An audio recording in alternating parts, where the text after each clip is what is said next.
I'm Cathy Jackson. I am married to Neil Jackson. We have together 6 children and 14 grandchildren. I was diagnosed with lupus in 1995.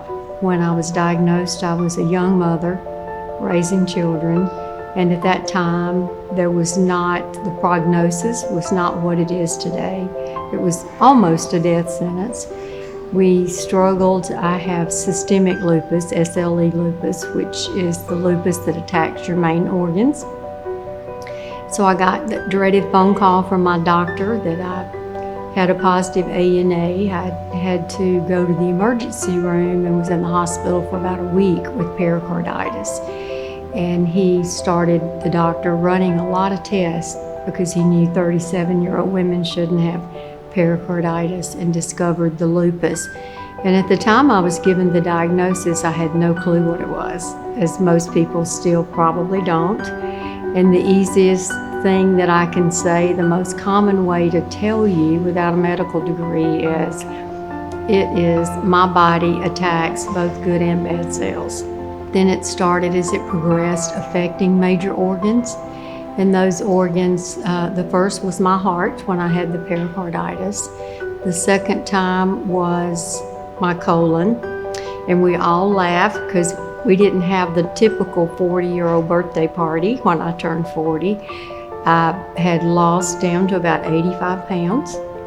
And my very dear friend showed up at my door with a 40-pound bag of Idaho potatoes with 40 candles hot glued on it, because at the time the only thing I could eat was Idaho potatoes. In 2012, the lupus attacked my brain, and the inflammation hit my brain pretty hard. And so for the next 10 or so years, I probably experimented with, I wanted to count before we did this, but like 17 drugs, and they were all met with very poor results and horrible side effects. So the side effects were not, oh, I've got a headache. They were, my heart was stopping. I had Stevens syndrome, which is the lockjaw syndrome. And, it just kind of went from bad to worse.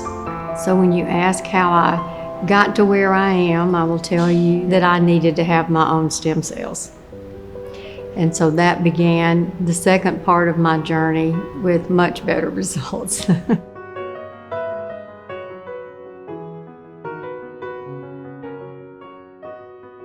I'm looking at a publication that says frequency-dependent effect of intravenous administration of human adipose-derived stem cell therapy for severe SLE. And it says a case study, and there's a case number. And it's pretty overwhelming to know that that case report and that case study is me. It's not just a number.